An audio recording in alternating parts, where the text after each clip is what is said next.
C'est un peu difficile à croire, mais à une certaine époque, pour faire une recherche, pour l'école par exemple, il fallait aller à la bibliothèque.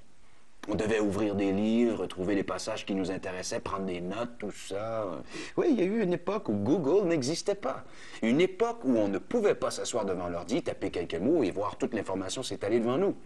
Auriez-vous aimé vivre à une pareille époque? Non. Alors, il faut remercier le génie des inventeurs de Google, Larry Page et Sergey Brin.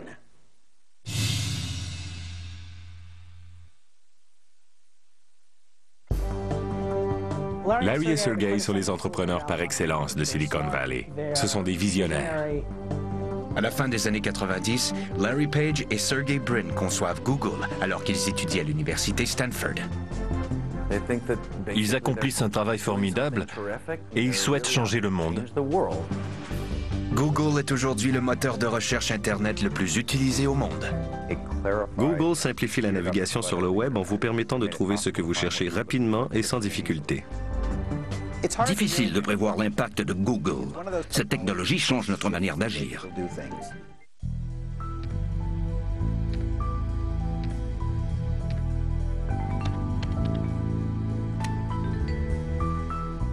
Il y a quelques années, il était pénible et difficile de trouver ce que vous cherchiez sur Internet.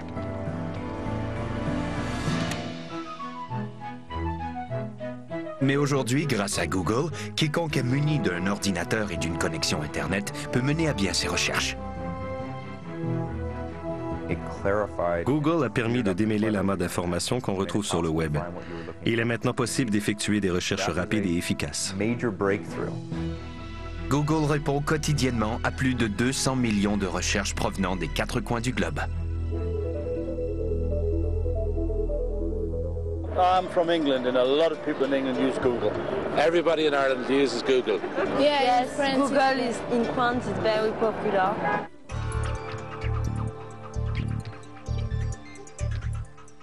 Depuis l'avènement de Google, les internautes s'attendent à trouver plus de renseignements.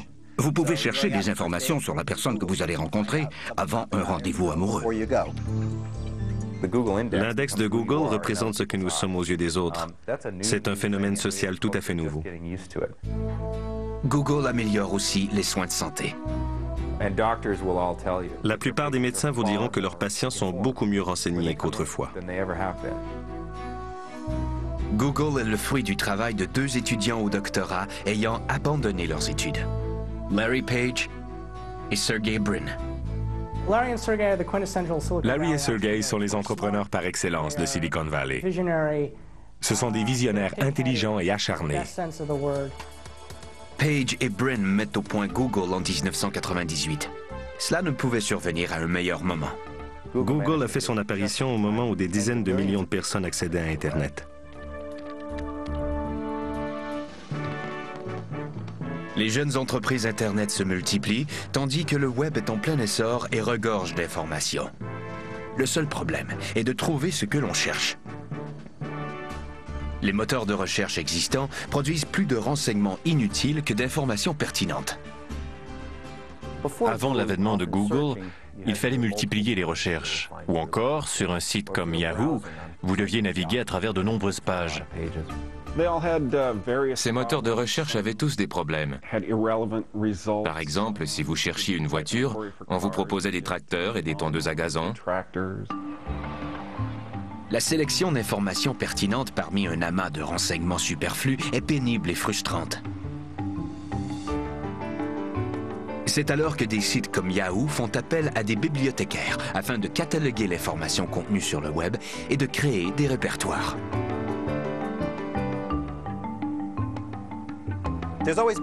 Il existe une importante divergence idéologique entre Yahoo et Google. Yahoo a recours à une approche plus traditionnelle. Ils emploient un groupe d'experts qui se consacre à la classification et au catalogage d'informations afin de créer un répertoire pour les utilisateurs. Toutefois, cette méthode n'est pas infaillible. Comme le nombre de pages web augmente de façon exponentielle, les experts ne sont pas suffisamment nombreux. Par contre, il est possible de gérer des ordinateurs afin qu'ils accomplissent ce même travail. Brin et Page optent pour le pouvoir de l'informatique. Après avoir étudié les systèmes existants, ils conçoivent un ordinateur super puissant qui servira de modèle pour tous les autres moteurs de recherche. Sergey Brin a partiellement divulgué son fonctionnement à l'occasion d'une conférence sur la technologie, le divertissement et le design tenue à Santa Monica. This is how we have to move the bits around to actually get the people the answers to their questions. You can see that there's a lot of data running around. It has to go all over the world through fibers, through satellites, through all kinds of connections. Brin et Page contribuent à diriger les internautes vers divers sites appartenant à des journalistes, des entreprises et des organisations qui seraient autrement demeurées dans l'ombre. L'objectif de Google est de rendre la société plus démocratique. Google a également recours à un nouveau type de marketing qui consiste à jumeler des publicités aux résultats de recherche.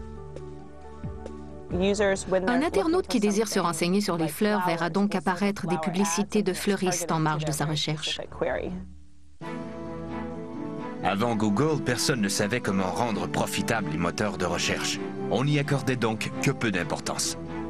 Google a su transformer la recherche en ligne en une véritable mine d'or. Les publicités jumelées aux recherches se multiplient plus rapidement que tout autre type de marketing. Google has become... Qu'il soit question de trouver de l'information ou de faire un profit, Google est devenu la référence sur le web en matière de recherche et de publicité. Il est difficile de prévoir le genre d'impact qu'aura Google. Ce type de technologie change notre manière d'agir. L'avènement de l'automobile, par exemple, n'a pas seulement facilité le transport. Cela a influencé notre manière de structurer les villes et les réseaux routiers. Et Google joue un rôle similaire dans notre société.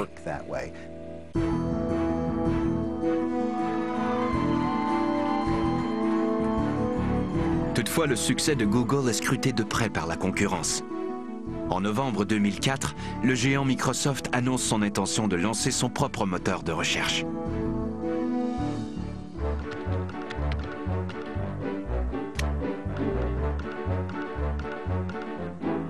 De nombreuses entreprises se lancent à la poursuite de Google et de ses créateurs. 2 étudiants au doctorat devenus magnats de l'informatique.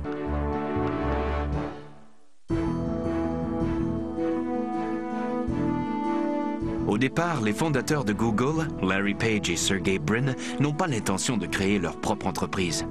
Ils souhaitent plutôt vendre leur invention à une compagnie déjà établie. Ils ont tenté de négocier avec AltaVista, Yahoo, Excite et Infoseek. Mais en vain. On leur a répondu que la recherche n'était pas très en vogue et que les technologies disponibles étaient suffisantes.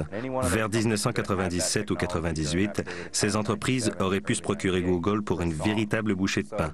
Larry et Sergey ont alors fondé leur compagnie. À ce moment, Brin et Page se connaissent depuis à peine 3 ans.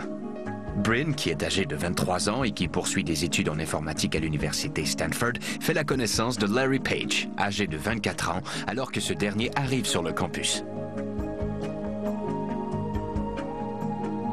Sergey et Larry faisaient partie du même programme. Ils partageaient un intérêt commun pour la recherche, sans pour autant s'être liés d'amitié. On prétend qu'ils ne s'entendaient pas très bien au départ, ce qui ne m'étonne pas. Les gens très intelligents se méfient habituellement de ceux qu'ils sont aussi. Larry Page est le fils d'un professeur d'informatique à l'Université du Michigan. Larry a toujours été très indépendant. Ce n'était pas le genre d'étudiant qui s'intéresse aux projets des autres. Il avait ses propres idées. C'est un inventeur né. Il y a plusieurs années, Larry avait conçu une imprimante à jet d'encre faite de blocs Lego. Il entreprenait souvent des projets farfelus et il parvenait à les faire fonctionner. Sergey Brin, quant à lui, est le fils d'un professeur de mathématiques à l'Université du Maryland. Sa famille quitte l'URSS alors qu'il est âgé de 6 ans. Sergey m'a toujours paru intelligent et très sûr de lui. Ses intérêts ne se limitent pas aux moteurs de recherche.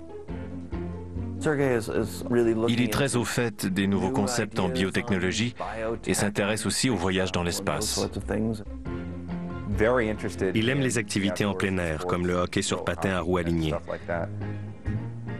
C'est sans doute le plus extraverti des deux. Malgré leur début chancelant, Brin et Page découvrent qu'ils ont beaucoup en commun et se mettent à collaborer ensemble. À vrai dire, nous avons accidentellement découvert une technologie pouvant servir à la recherche, et c'est ce qui a mené au développement de Google. Mon partenaire Larry et moi, nous faisions des recherches sur la gestion d'une grande quantité d'informations. C'est ce qu'on appelle l'exploration de données. Nous nous sommes tournés vers le web, qui contient la plupart des connaissances de l'homme. Ils découvrent alors un univers de données en pleine expansion et des moteurs de recherche aux nombreuses lacunes. Tout d'abord, il est impossible que des gens puissent cataloguer toute l'information contenue sur le web. Vous pouvez augmenter votre répertoire, mais vous ne pourrez jamais tout classifier. Le temps d'attente est aussi problématique. Les moteurs de recherche prenaient de 10 à 15 secondes pour fournir un résultat. Brin et Page sont persuadés qu'ils peuvent faire mieux. Ils observent la structure de diverses pages web et le réseau d'hyperliens qui les relient les unes aux autres. C'est alors qu'ils font une importante découverte. Les sites les plus fréquentés et les plus utiles sont pourvus de nombreux liens entrants. En fin de compte, nous avons découvert que la structure même des connaissances humaines pouvait être appliquée à la conception d'un moteur de recherche. Page et Brin développent donc le programme d'un moteur de recherche utilisant le nombre de liens entrants ainsi que plusieurs autres facteurs afin d'identifier les pages web les plus pertinentes pour chaque recherche. Toutefois, les ordinateurs suffisamment puissants pour faire fonctionner un tel programme sont à la fois difficiles à trouver et très coûteux. Ils ont dû se contenter de ce qu'ils avaient à leur disposition et ils sont parvenus à assembler plusieurs ordinateurs personnels bon marché. Ils relient ainsi plusieurs disques durs qu'ils placent dans une étagère faite de blocs de Lego afin de minimiser les coûts. Après avoir apporté plusieurs ajustements, ils sont prêts à mettre à l'épreuve leur moteur de recherche. Nous avons conçu un prototype très simple à Stanford. Le projet avait été baptisé Backrub. Peu de temps après, nous avons changé le nom pour Google. Google envoie alors un groupe d'explorateurs électroniques appelé araignées ou robots à travers le web à la recherche d'informations. Chaque fois qu'une nouvelle page est localisée, elle est automatiquement téléchargée et enregistrée dans l'ordinateur de Larry et Sergey. En 1998, leur système compte 25 millions de pages répertoriées. À cette époque, les moteurs de recherche sont peu répandus et les propriétaires de certains sites y voient une intrusion. Je me souviens en particulier d'un artiste de Singapour dont le site était ouvert à tous les internautes. Il s'est aperçu qu'un ordinateur de Stanford téléchargeait des milliers de pages à la fois en provenance de son site. Nous lui avons expliqué que ce n'était pas dans le but de les redistribuer, mais simplement pour créer une banque de données accessible à tous. Il a quand même menacé de nous poursuivre. Malgré leurs détracteurs, la plupart des gens sont favorables à Brin et Page. Non seulement leur moteur de recherche produit d'excellents résultats, il est aussi beaucoup plus rapide que ses prédécesseurs coûteux.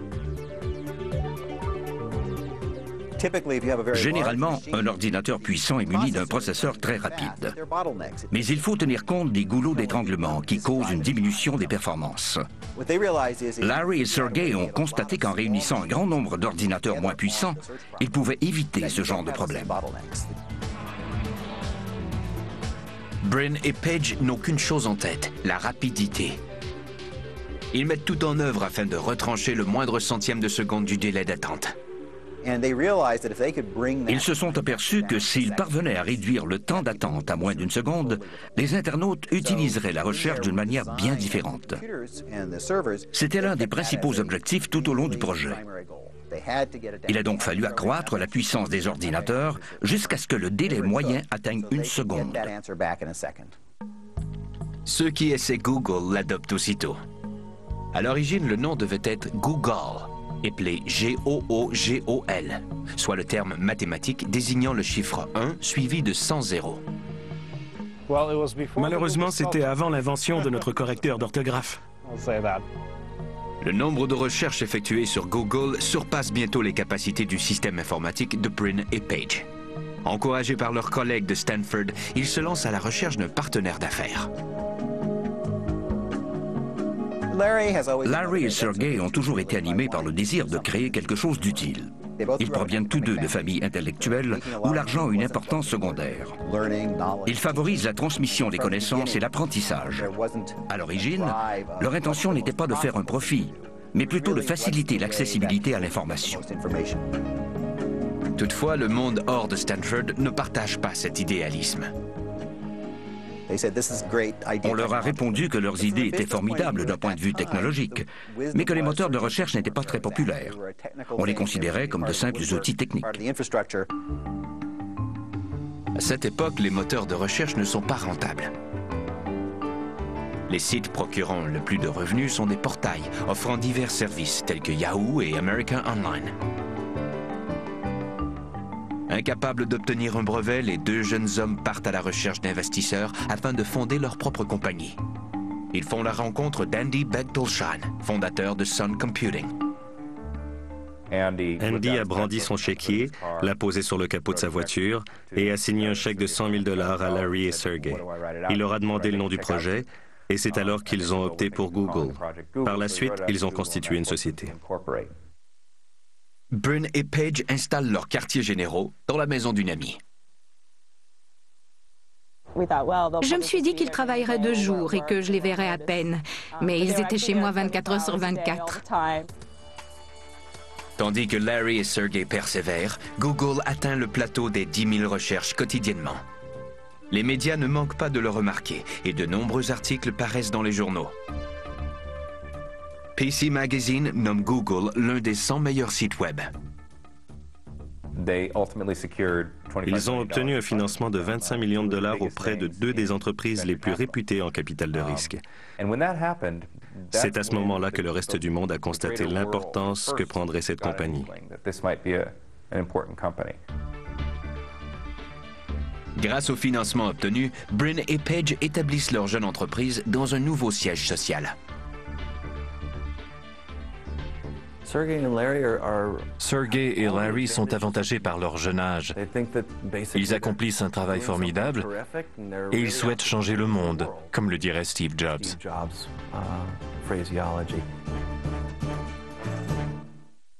Vous vous posez peut-être la question, mais comment ça marche, Google? Après la pause, on vous explique tout ça. Pas besoin d'aller chercher la réponse sur Google.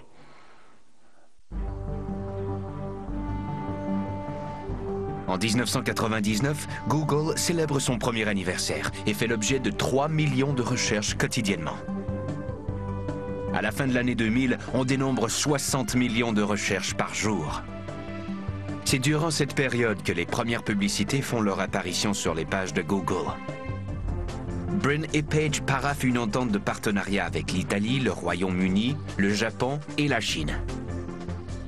La jeune entreprise est en pleine expansion. Pour répondre aux nombreuses demandes, Sergey et Larry embauchent quelques centaines d'employés, dont plusieurs brillants universitaires. Nous recherchons des gens qui, en plus d'être brillants et excellents dans leur domaine, s'intègrent bien à la culture Google. L'atmosphère ici est très détendue et les gens s'amusent bien. Leur travail est stimulant et nous favorisons la collaboration. Groupe de réflexion d'une part, terrain de jeu de l'autre, le siège social de Google reflète bien cette culture. Dès le début, nous voulions que Google soit le genre d'endroit où les étudiants diplômés en informatique aiment passer du temps. Et nous avons toute cette nourriture gratuite. Ici, vous pouvez choisir la nourriture qui vous plaît. Et vous vous asseyez pour discuter avec vos collègues des différents projets sur lesquels vous travaillez. C'est un endroit où vous pouvez échanger des idées en jouant une partie de billard. Ce genre d'environnement est propice à la créativité. Grâce à l'imagination débordante de ses employés, Google offre également un moteur de recherche pour les images, pour les catalogues, de même qu'un service de comparaison des prix, des groupes de discussion et des reportages sur l'actualité. En procédant à l'ajout de ces nombreux services, Brin et Page se doivent d'augmenter la puissance de leur moteur de recherche qui sillonne inlassablement l'autoroute de l'information. Mais comment Google fonctionne-t-il? Et quel est le secret de son immense succès? Toute recherche débute par l'envoi d'un robot explorateur destiné à sonder l'inconnu.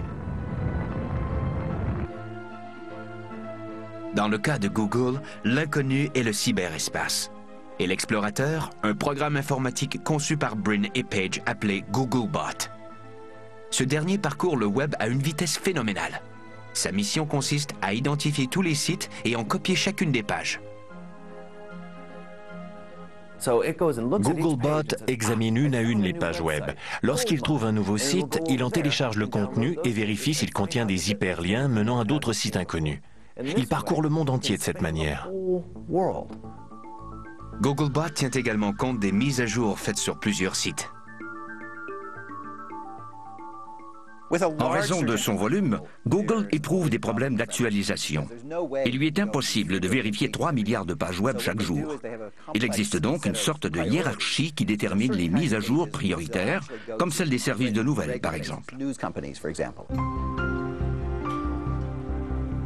Googlebot parcourt le site de CBS News à de nombreuses reprises tous les jours. Chaque fois qu'une nouvelle page est téléchargée, le programme informatique laisse une signature électronique. Googlebot visite en moyenne le serveur de CBS News plus de 34 000 fois par jour. Après avoir copié une page, Googlebot expédie l'information à Google qui enregistre et classe les données dans son index virtuel. Par la suite, lorsqu'un internaute recherche un terme, tel que caméra numérique, le moteur de recherche consulte ses propres archives et relève tous les documents contenant le terme en question.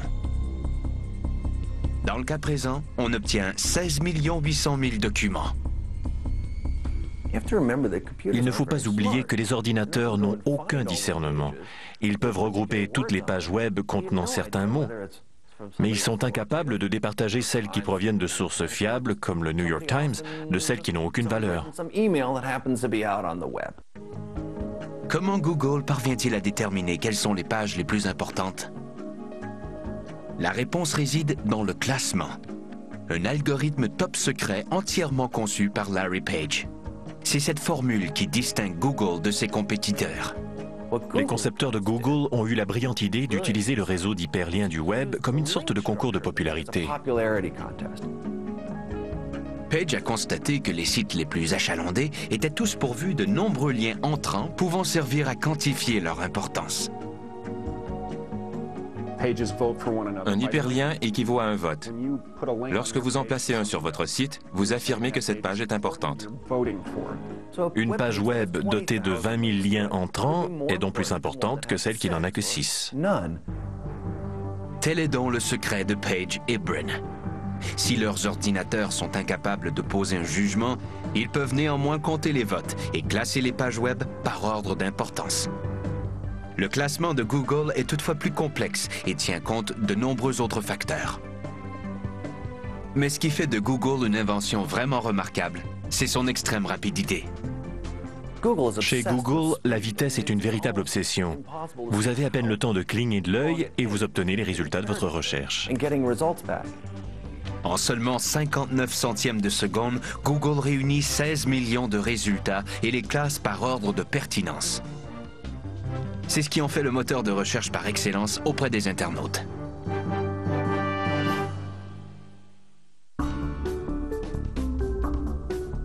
Tandis que Google ne cesse d'évoluer, son logo marque le passage des mois. De la nouvelle année aux célébrations estivales, sans oublier les citrouilles et la dinde de Noël. En 2001, la jeune entreprise âgée de 3 ans répond à plus de 100 millions de recherches quotidiennement. Notre index compte maintenant 5 milliards de pages répertoriées, contre seulement 20 millions lorsque nous nous sommes lancés en affaires.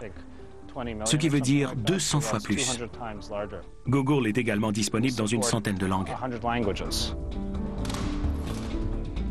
À l'image de Google, la vie de ses fondateurs connaît des changements. Je fais fréquemment des voyages d'affaires et je rencontre beaucoup de gens. Le mois dernier, j'ai fait connaissance avec Mikhail Gorbatchev et d'autres dignitaires à Londres. Brin et Page évoluent également dans leur manière de percevoir la publicité. Dans un premier temps, ils s'y opposent farouchement et soutiennent qu'elle est contraire à leur philosophie d'entreprise. L'un de nos ingénieurs nous a simplement dit « il ne faut pas voir du mal partout ». C'est alors que Brin et Page songent à jumeler des publicités pertinentes aux résultats de recherche. Ils se sont dit que s'ils parvenaient à associer les publicités aux mots-clés des recherches, les annonces apparaissant sur chaque page seraient pertinentes et peut-être même utiles aux internautes. On baptise ces publicités AdWords. Composées de quelques mots seulement, elles se retrouvent en marge des résultats de recherche. Certains moteurs de recherche insèrent des publicités parmi les résultats sans faire de distinction entre les deux. Et ils ont tort. Malheureusement, la plupart des internautes l'ignorent. Les publicités AdWords ont littéralement propulsé Google et ont permis à l'entreprise de croître très rapidement. Vous accédez au site de Google, vous tapez semences de fleurs sauvages et vous obtenez une liste de résultats. À la droite de votre écran se trouvent de petites annonces rectangulaires de quelques caractères. Ce sont les publicités AdWords. La première publicité à apparaître est celle de American Meadows, une entreprise du Vermont spécialisée dans la vente de semences de fleurs sauvages. Google affiche la réclame chaque fois qu'un utilisateur recherche le terme « semences de fleurs sauvages ». Vous cliquez ici et vous êtes immédiatement redirigé vers notre page web. Ray Allen est président de la compagnie American Meadows. Ce qui rend ce genre de publicité vraiment révolutionnaire, c'est le fait que le consommateur vienne à vous, et non le contraire. Vous n'avez pas à solliciter l'attention de votre clientèle, comme dans les magazines ou à la télévision, ni à brandir votre annonce en espérant attirer les regards. Lorsque quelqu'un sélectionne votre publicité, c'est parce qu'il souhaite voir vos produits. L'annonceur n'a pas à débourser de sommes faramineuses. Google vend aux enchères ses termes de recherche. Ray Allen a misé 62 cents pour le terme « semences de fleurs sauvages », ce qui veut dire qu'il doit payer ce montant à Google chaque fois qu'un internaute clique sur sa publicité. Comme la mise de Allen est la plus élevée, son annonce paraît en tête de liste. Pour que les publicités AdWords rapportent des dividendes, il est essentiel que votre annonce soit parmi les 3 premières pour vos principaux mots-clés. Les annonceurs peuvent également consulter les statistiques relatives à leur publicité en direct sur le web. L'un de nos termes les plus populaires est « semences de fleurs sauvages ». On peut constater que 1675 utilisateurs ont cliqué sur notre publicité. Il en coûte à Allen environ 1000 $, tandis qu'il enregistre des ventes de 7555 $. C'est un très bon taux. Cette publicité en vaut la peine. Les ventes de American Meadows ont augmenté de 30% depuis que Allen utilise AdWords.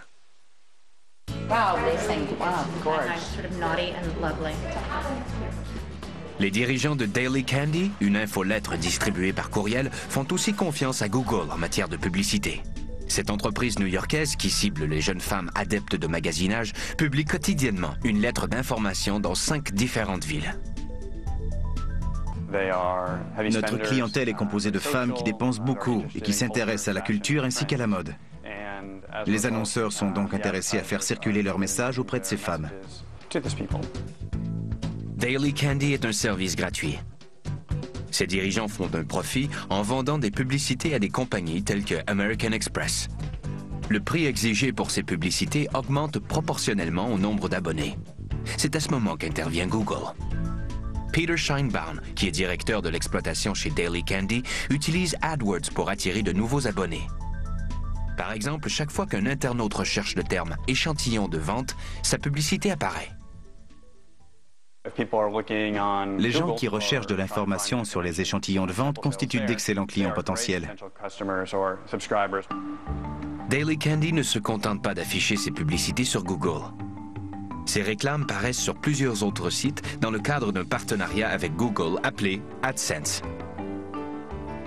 Les pages web dont le contenu est susceptible d'intéresser la clientèle de Daily Candy reçoivent donc un montant d'argent en échange de l'affichage d'une publicité.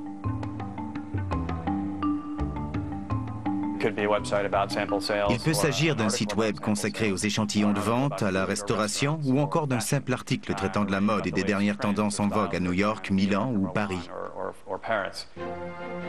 AdSense est une aubaine tant pour les propriétaires de sites que pour les annonceurs. C'est un concept qui remporte beaucoup de succès. AdSense génère environ le tiers des revenus de Google. Et c'est également un produit révolutionnaire. Il permet à des millions de blogueurs à travers le web d'être payés grâce à la popularité de leur site. Au moment de créer Google, Brin et Page ignoraient de quelle manière faire un profit. Ils n'ont plus à s'en soucier, grâce au système publicitaire Pay-per-click. Depuis l'année 2001, Google enregistre des profits sans cesse croissants. Les entreprises ont appris à utiliser Google pour se faire de la publicité. Chez Google, on n'aime pas ceux qui trichent pour que le nom de leur entreprise apparaisse en tête de liste. Alors, de temps en temps, on fait un petit nettoyage.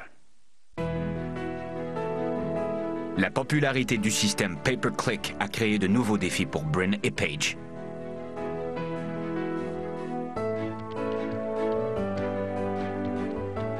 Les entreprises en ligne tentent de se démarquer de leurs concurrents afin de se retrouver en haut de la liste des résultats de recherche. La concurrence est féroce lorsqu'il s'agit de se retrouver parmi les 5 premières entrées. Google a indirectement mené à la création de diverses compagnies chargées de conseiller les publicitaires sur les différents mots-clés qui leur permettront d'obtenir un tel résultat. Prime Visibility est l'une de ces compagnies que l'on nomme optimiseur de moteurs de recherche. Cela nous permet de savoir ce que Google recherche en parcourant son index. Andrew Hazen est fondateur et chef de la direction chez Prime Visibility. L'entreprise se spécialise dans l'optimisation de pages web afin de procurer au site de chacun de leurs clients un meilleur classement sur Google. Google est reconnu pour son infâme système de classement. Vous pouvez y voir sur une échelle de 1 à 10 comment est coté votre site web. La formule secrète cachée derrière le classement des pages web contient plus de 500 millions de variables. Dans leur thèse de doctorat, Brin et Page révèlent que le nombre de liens entrants constitue le facteur le plus important. Les optimiseurs s'assurent donc que leurs clients en aient le plus grand nombre possible. Ils sont parvenus à identifier plusieurs autres variables. BoxesDelivered.com, un client de Hazen, se retrouve parmi les 3 premières entrées lors d'une recherche. Le site BoxesDelivered.com vient en aide aux gens qui déménagent. En général, lors d'un déménagement résidentiel ou commercial, les mots-clés les plus susceptibles d'être utilisés sont boîte de déménagement et fourniture de déménagement. Google attribue une bonne cote au site où le mot-clé de la recherche apparaît plusieurs fois. Hazen ajoute donc les mots « boîte de déménagement » un peu partout sur sa page web. En faisant défiler la page vers le bas, on aperçoit des mots surlignés. Google les repère et prend en considération le nombre d'occurrences. Google ne cherche pas seulement la quantité, mais aussi la qualité. On considère l'endroit où le mot-clé apparaît. Un système de pointage détermine la valeur de chaque occurrence. Le titre d'une page web, par exemple, peut valoir 8 ou 9 sur une échelle de 1 à 10. Le texte en caractères réguliers n'est cependant pas aussi avantageux que les caractères gras ou les hyperliens sur lesquels on peut cliquer.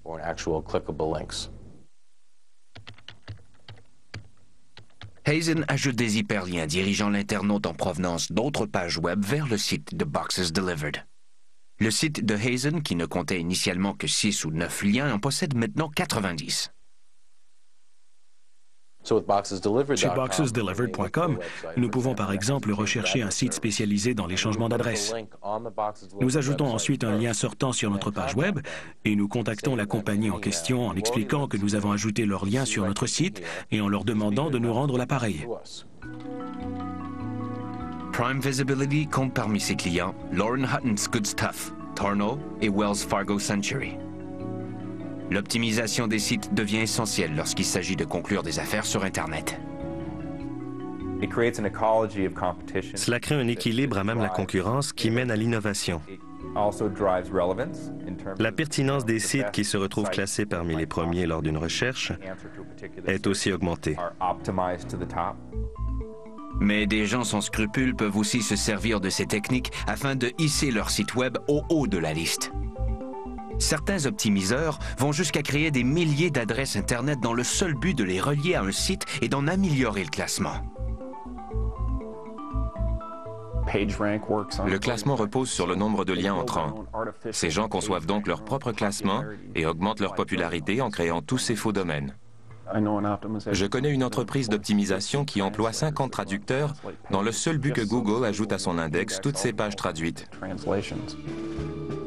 Certains optimiseurs mettent sur pied des équipes spécialisées dans le déchiffrage d'algorithmes, ce qui rappelle les décrypteurs américains et britanniques de la Seconde Guerre mondiale. Ils étudient Google du point de vue de la programmation.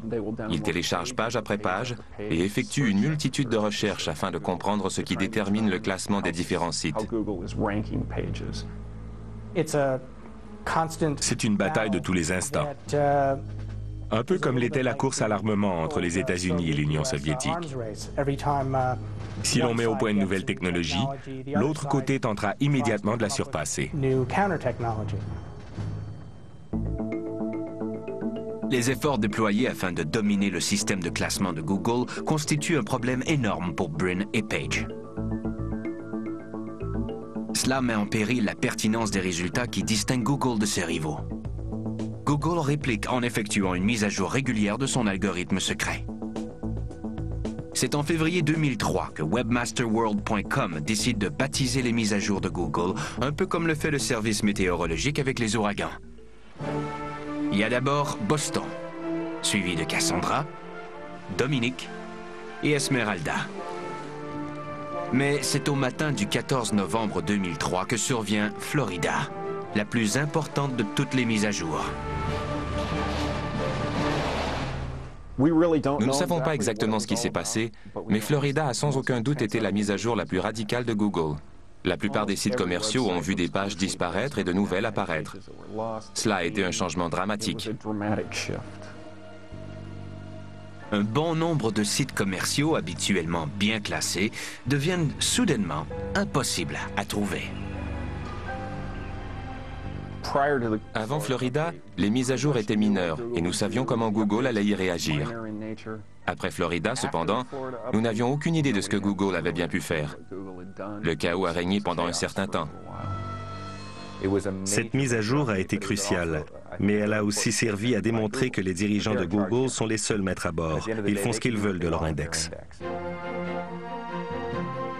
À la fin de l'année 2003, Google dispose d'une entente avec plus de 100 000 publicitaires et effectue quotidiennement 200 millions de recherches.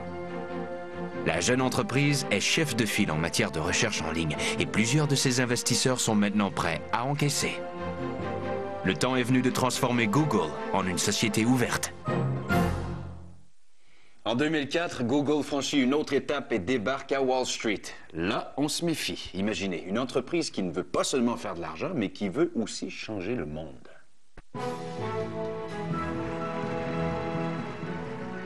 « 2004 marque un grand tournant pour Google. C'est l'année où la compagnie devient une société ouverte, mais c'est aussi l'année où Powerhouse Microsoft lance son propre moteur de recherche.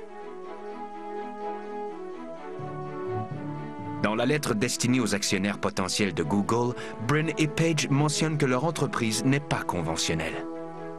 Leur but, disent-ils, est de faire de Google une institution qui contribuera à améliorer le monde. La valeur des actions est à l'image de l'idéalisme sur lequel la gestion de la compagnie repose. Ils ont réparti les actions de façon à ce que tous puissent en bénéficier. Ils ne voulaient pas vendre uniquement des parts aux investisseurs institutionnels ou aux experts de Wall Street, mais aussi aux utilisateurs de Google. Cette approche inhabituelle se traduit par des coûts moins élevés et des profits potentiels moins importants. Les habiletés de Brin et Page en matière de gestion préoccupent aussi Wall Street. Les débuts de Google sur le marché boursier sont donc plutôt chancelants et le prix des actions moins élevé que prévu. Dans le monde des affaires, il est illogique de se mettre Wall Street à dos lorsque cela n'est pas nécessaire. Mais Brin et Page ont fini par avoir le dernier mot. La valeur des actions s'est mise à grimper en flèche et les deux jeunes hommes valent aujourd'hui 4 milliards de dollars chacun. Leur entourage affirme que le succès ne leur est cependant pas monté à la tête. Ils conservent les mêmes valeurs qu'autrefois. Je tente de maintenir un niveau de vie plutôt modeste. Ma voiture est une Honda vieille de 10 ans et j'habite un appartement à Palo Alto. Ils sont dévoués à leur entreprise et son aspect technologique. Ils aiment trouver de nouvelles idées susceptibles de rendre l'information plus accessible. Néanmoins, la transition de la compagnie vers une société ouverte nécessite quelques ajustements. Lorsque leurs investisseurs les ont prévenus qu'il faudrait nommer quelqu'un au poste de chef de la direction étant donné l'importante croissance de Google et le besoin urgent d'une supervision plus expérimentée, Brin et Page n'étaient pas du tout d'accord. Ce n'est que lorsqu'ils se sont entendus sur Eric Schmidt, un ingénieur de renom expérimenté en matière de gestion, qu'ils ont accepté l'idée.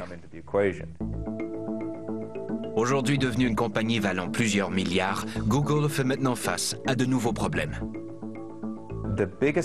Le plus grand défi que Google doit relever est sans doute de passer d'une entreprise qui, il y a de cela 3 ans, comptait environ 100 employés, à une société qui, d'ici 2 ou 3 ans, en comptera plus de 10 000. C'est la chose la plus difficile à accomplir pour n'importe quelle entreprise, et ils le font à un rythme incroyable. Plusieurs employés de Google sont aujourd'hui millionnaires suite à la vente de leurs actions, une situation qui cause d'autres problèmes.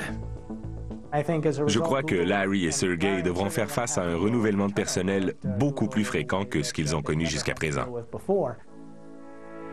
Il y a aussi la concurrence.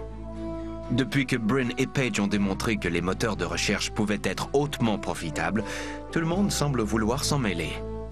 Yahoo s'approprie différents moteurs de recherche et ajoute des services, tandis que le géant Microsoft prend de plus en plus d'ampleur. Les experts prédisent le début d'une guerre entre les différents moteurs de recherche. Nous faisons face à une nouvelle génération de concurrents, mais nous prenons la chose très au sérieux. Microsoft et Yahoo sont des sociétés extrêmement puissantes. Afin de se démarquer de ses concurrents, Google ne cesse d'ajouter des innovations à sa liste grandissante de services. Google Desktop effectue des recherches à même le disque dur d'un ordinateur. Google Print permet à l'internaute de chercher de l'information parmi les livres couramment sur le marché.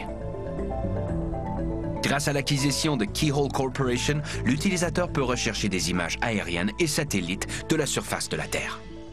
Google aspire à devenir la banque d'informations la plus importante au monde, et je crois que Larry et Sergey admettront qu'ils n'ont qu'un bout du chemin de parcouru. Avec environ 8 milliards de documents et d'images emmagasinés dans leurs archives, ces bibliothécaires virtuels sont sur la bonne voie.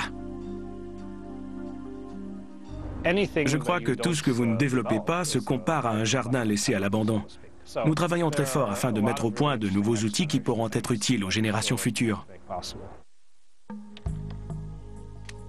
Une partie de ce dur travail se fait en terrain inconnu d'un point de vue légal.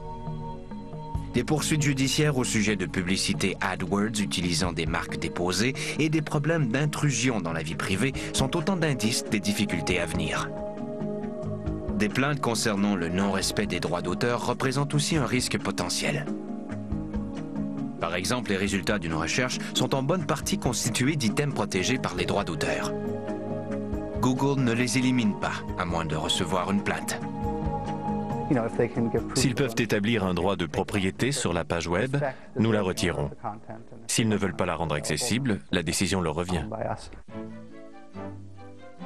Le désir de Page et Brin de rendre toute information accessible soulève aussi un important problème de société.